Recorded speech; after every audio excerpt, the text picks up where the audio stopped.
Oh, hello guys. Welcome to my channel. In this channel, I'm going to post videos related to data structures and algorithms, and sometimes also some quizzes and puzzles. So, if you're interested in solving the puzzles as well as the data structure and algorithms, then this channel is for you. Do subscribe this channel, and let's get started. So this is my first video. So in our first video we're going to solve one really good problem. So that name of the problem is two number sum. So what is the problem statement? So you have given an array of integers, okay, and the numbers in that integer array is ranging from 1 to 10 to the power 5, okay.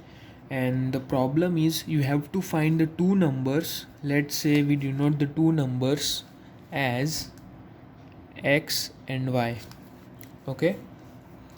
So we have to find these two numbers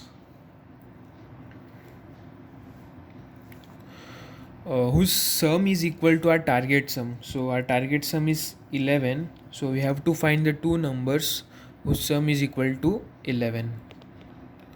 Okay, so guys, think about it. How you gonna solve this problem? So first go for the naive approach and then go for the efficient approach. So first think about it and then watch this few minutes.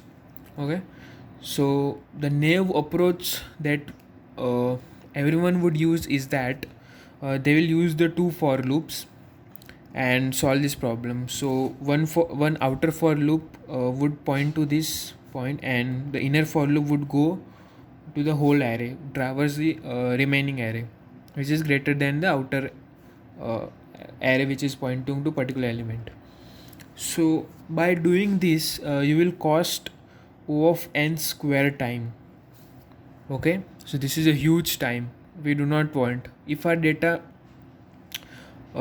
arrays start increasing, then it will take too much time, so we need efficient solution.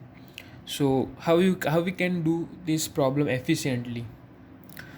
Can we have some trade-off between time and space complexity? So yes, we can have. So what we'll do, we'll introduce one array.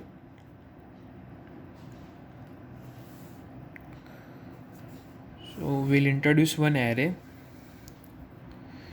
and now what we'll do, so we have x and y as the numbers and we want the target sum as 11, okay. So by modifying this equation, we'll get x equal to 11 minus y, okay. Okay, so let us do for the first array of integer. So our let's say value of this uh, first is y, okay. So then we'll put the value of y in this equation. So what will be our x value? It would become 10. Now we'll search whether this value of 10 is present in this array or not. So now our array is empty, so it is not present. So we'll move forward, and as we move forward we'll update our array. So at 1 we'll make true, okay, and we'll go for the 2. So again we'll substitute the 2 here, and it would become 9. So whether the 9 is present in this array? No, it is not present. So we will make here true, okay. Similarly we'll go for the 5. Whether the 5, we'll substitute this 5 in this equation, so we'll get 11 minus 5 equal to 6. Whether this 6 is present in this array? No, it is not present. So we'll make it 5 as true and we will move forward, okay. Now here we have 6. Again we'll substitute this 6 into this equation. We'll get 5. Now 5 is present in this array, okay. So now our sum would be 6 plus 5 equal to 11. then we'll return these two values 6 and 5.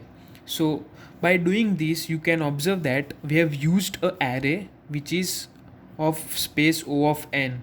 Okay, so we'll need the array which is of number of integer which are present in this array, and the time complexity that we would be using in the worst case is O of n. So as you can see, uh, we make use of the space to make our code execute in a less time. Okay, so this is how actually you approach any kind of problem. uh, Generally dynamic programming also you have to first go with the naive approach. Once you're done with the naive approach, then you have to think on optimize that problem.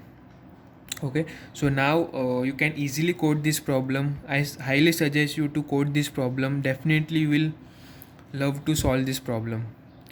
Okay,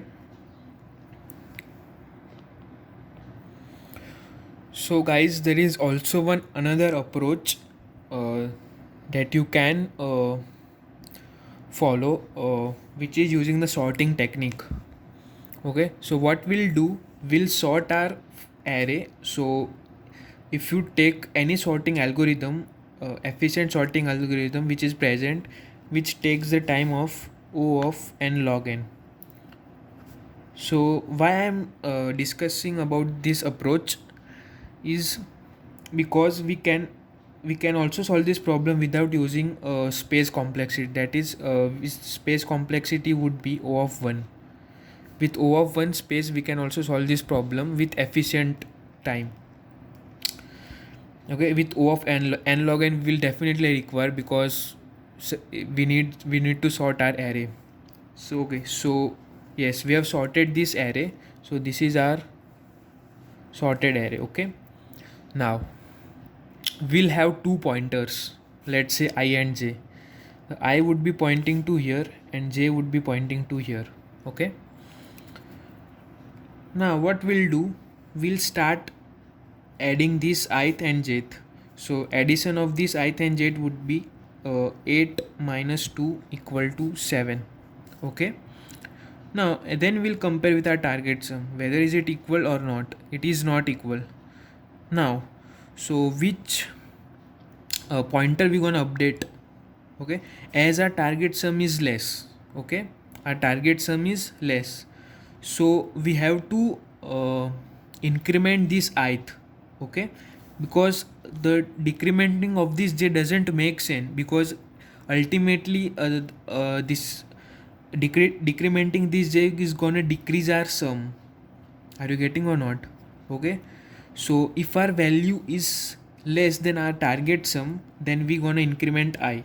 Okay, so our algorithm would look like, if our um, temporary sum is less than target sum, then we'll increment I plus plus, else we gonna decrement j minus minus. Okay, so let's dry run this algo. Now we gonna increment this I, so our I would be pointing to here. Okay, now we'll again add these two numbers.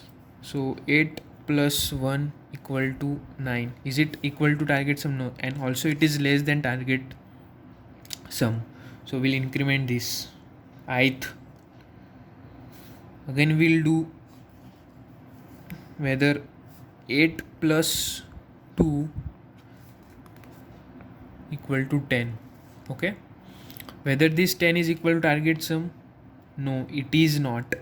Okay, again, so we'll increment this I would be pointing to here. Again we'll make addition, 8 plus 5 equal to 13. Now our temporary sum is greater than our target sum. In that case, what we need to do, j minus minus. So we'll decrement our j pointer. Okay, now if you add this 5 plus 6 equal to 11, and that is equal to our target sum, so we can return the 6 and 5, and then we'll get our answer. So Definitely this will take O of n time and O of n log n for sorting. So plus O of n, that will be resultant would be O of n log n. So without using the space you can do this O of n log n. So we have seen the solving a one problem three approaches. First one is a naive approach which will take O of n square and O of one O of one space complexity. Second one we have seen is O of n time complexity as well as O of n space complexity. And this third approach we have seen as O of n log n and O of one space complexity. Okay, so guys, thank you for watching my video. If you are interested in data structure and algorithms, then do subscribe my channel. And even if you are a puzzle geek, you want to love to solve the puzzles, then also this channel is for you. So thank you guys.